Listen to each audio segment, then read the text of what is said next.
Je vais vous amener pour connaître le temps dans lequel nous vivons. Nous vivons dans les derniers temps. La fin de ce monde. Bientôt, selon les Écritures, la trompette va sonner et les élus seront enlevés au ciel. Mais je vais te poser la question, là où vous êtes, lorsque la trompette sonne aujourd'hui, est-ce que vous pensez que vous pouvez être enlevé? Voilà les questions que nous devons nous poser. Chacun de nous doit être prêt pour le retour de Christ. Tu t'appelles, tu es chrétien. Mais réellement, est-ce que tu es chrétien? Est-ce que tu es né de nouveau? La Bible dit, si quelqu'un est en Christ, il est devenu une nouvelle créature. Les choses anciennes sont passées et tout est devenu nouvelle. Depuis que tu as accepté Christ, qu'est-ce qui a changé dans ta vie? Si quelqu'un est en Christ, il est devenu une nouvelle créature.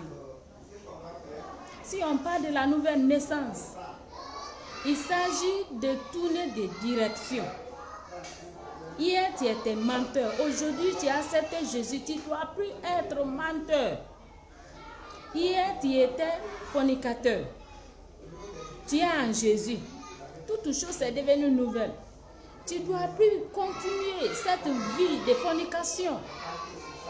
Parce que c'est une nouvelle direction que tu as prise.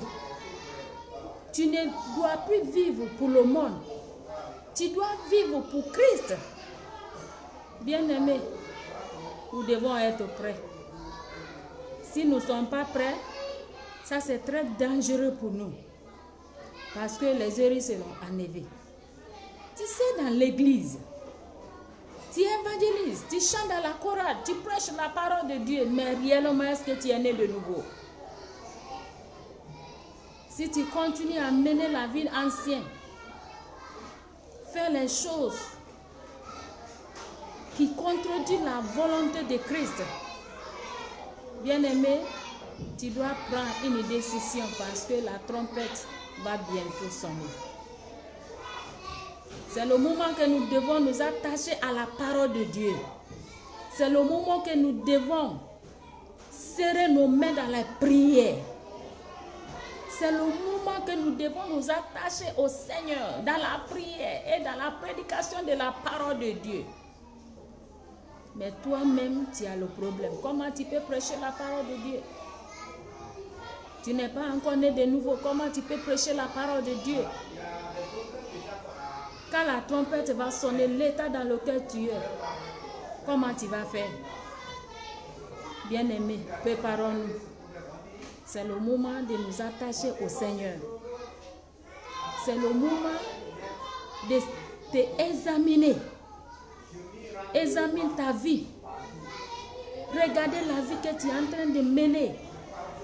Est-ce que quand le Seigneur viendra, tu seras enlevé? Si tu espères aller au Seigneur, si tu espères aller au ciel, c'est le moment que tu dois s'attacher à Jésus. C'est le moment que tu dois prier beaucoup. C'est le moment que tu dois persévérer dans la volonté de Dieu. La Bible dit, si quelqu'un est né de Dieu, ne pratique pas le péché. Il se garde lui-même.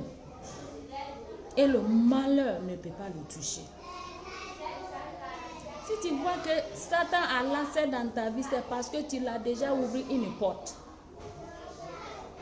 Quand la porte de péché est ouverte dans ta vie, le diable peut facilement rentrer dans ta vie.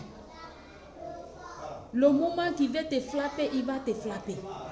Le moment qu'il veut te tuer, il va te tuer. Le moment qu'il veut faire quelque chose ce qu'il désire dans ta vie, il va te gagner. Mais lorsque tu donnes ta vie à Jésus, tu es sauvé, tu te répands de tous tes péchés et tu dis, Seigneur, me voici. Tu vis de ton cœur, tu dis, c'est toi ce que je veux dans ma vie. La Bible dit, Si nous invoquerons le nom du Seigneur, nous serons sauvés. Bien-aimés, il ne s'agit pas d'aller à l'église. Il ne s'agit pas d'être dans la congrégation. Il s'agit d'une nouvelle vie en Jésus. La vie de sainteté, la vie de purité. C'est ce qui va nous amener au ciel. Je te prêche ce matin de donner ta vie au Seigneur. Si tu penses que tu as tout ce que tu veux dans ce monde, tu as l'argent, tu as tout. Est-ce que le jour de l'avènement de Christ, ton argent peut te sauver? Tes biens peuvent te sauver? Les maisons que tu as conçues peuvent te sauver? C'est Jésus sauve que tu as besoin en ce jour-là. Voilà pourquoi il faut avoir une relation avec lui. Et lorsque le Seigneur viendra, tu seras enlevé. C'est de ma prière que tu te prépares avant que c'est trop tard. C'est de ma prière que tout le monde vienne à changer de pensée, à prendre une direction en Jésus pour sauver son âme. Que le Seigneur te bénisse. Amen.